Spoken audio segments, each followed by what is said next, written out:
All right, Saagar, what's on your radar? Well, former Vice President Joe Biden beamed in from his media cave yesterday to daytime MSNBC, and it went about as well as it usually does. He was asked to outline his plan to combat the coronavirus.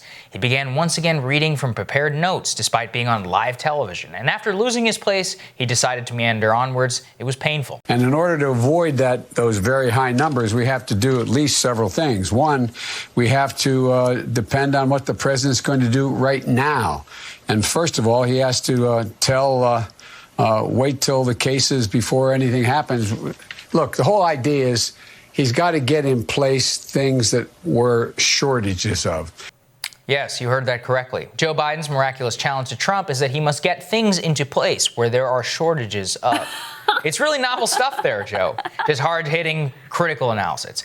It's genuinely mystifying how a person who has been involved in public life for decades, who tells us all the time that he was there and he sat in the Situation Room and that he is the best that he can come up with. And before that terrible answer was also a revealing exchange where even MSNBC was forced to ask Biden where exactly the hell he had been, why he wasn't projecting leadership in this crisis, and his answer was very revealing. Mr. Vice President, I got to be honest with you. Over the last 2 weeks or so, I've had a lot of people ask me online every single day, where is Joe Biden?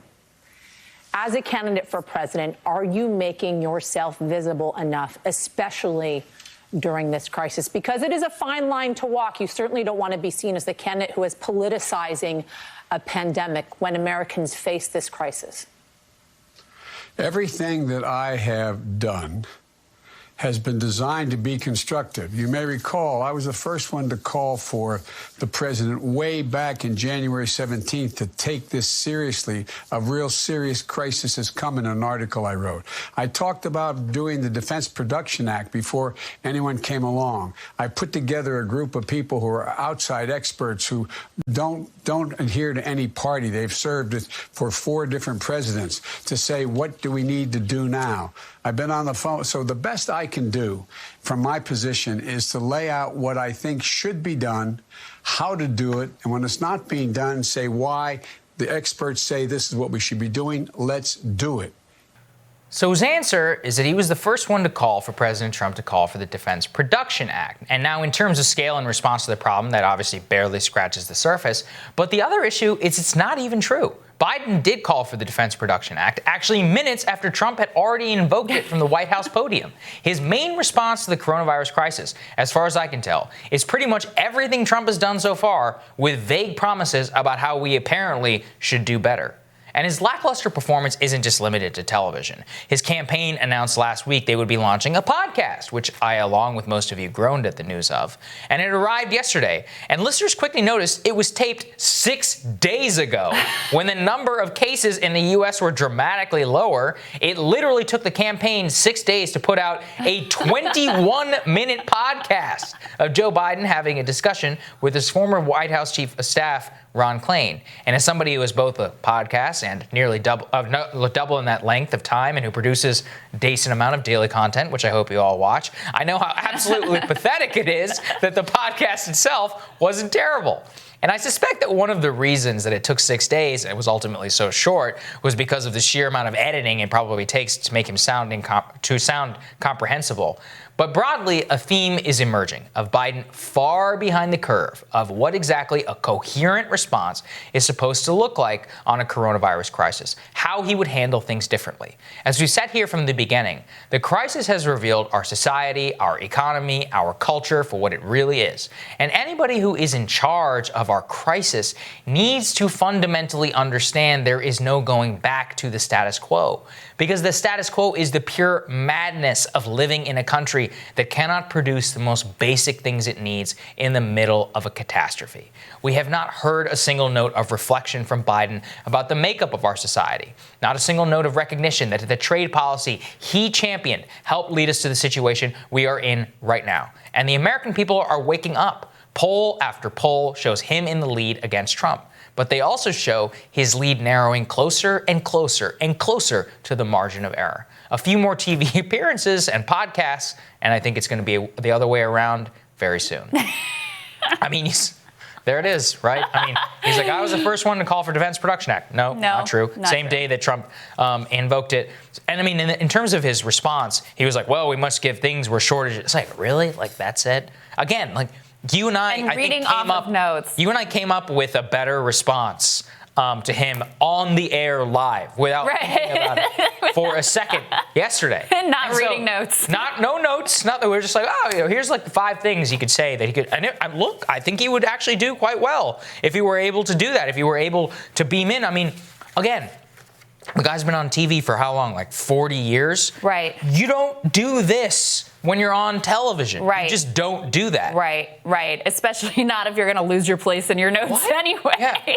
I mean, I'm going to disagree with you on one part, though, because he's actually perfect. He's the perfect emblem of a dying, gasping, hollow husk of the Democratic establishment. He's like the perfect emblem and mascot for that. So, when I see him out there, I'm like, yes, this is exactly what they want. This is exactly who they are. Just some empty husk reading from notes that they can sort of push and direct in the right direction. Because ultimately, what is he promising? Nothing will fundamentally change. Mm-hmm. So what do you need? You don't need to do anything. Just kind of man the ship, put the regular people back in place. That's all that they've ever promised, and that's exactly what he represents.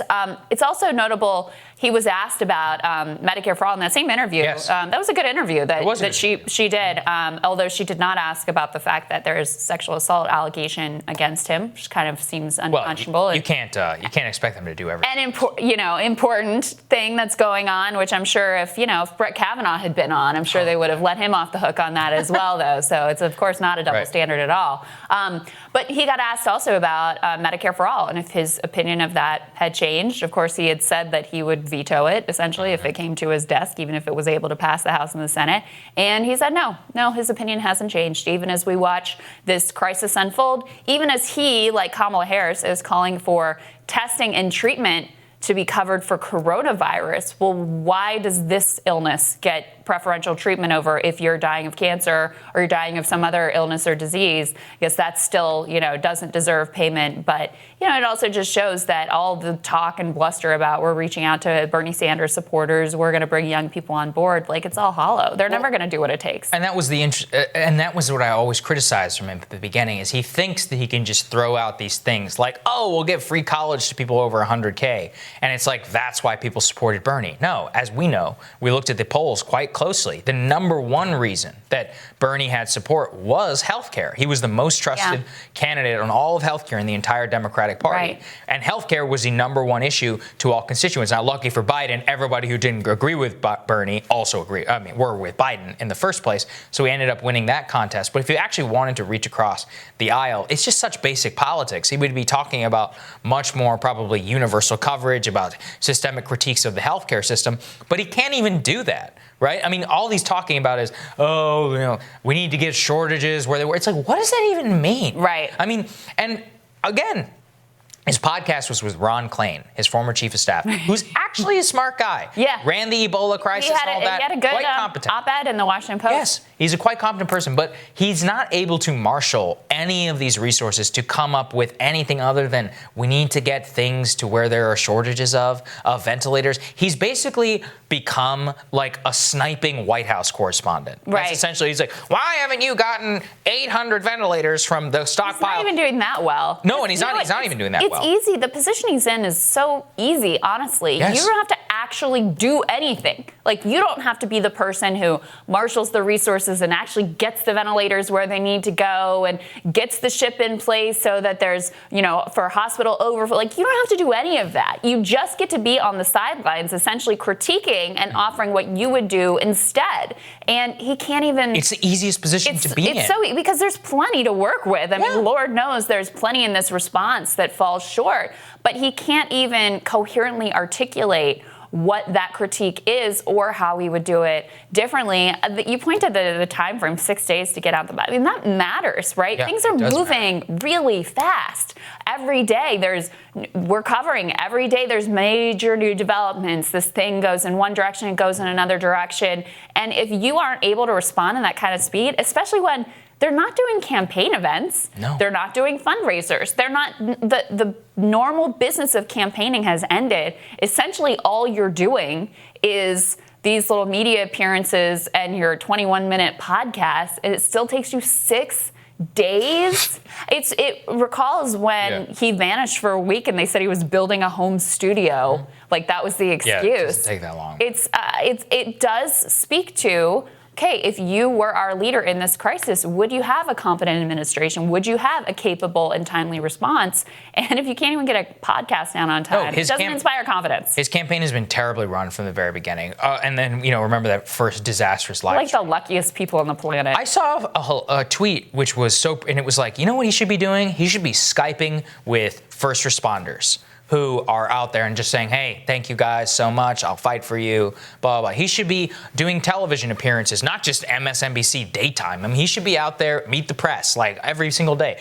Campaign discussions where he actually has these briefings that he tells us that he has from experts. Okay, get briefed on the air. I mean, this isn't show people what kind of these are like basic things that presidents do, and he should know this as a vice president. The other thing, daily press conferences. I mean, Trump is doing a daily press conference. He's eating up primetime airwaves.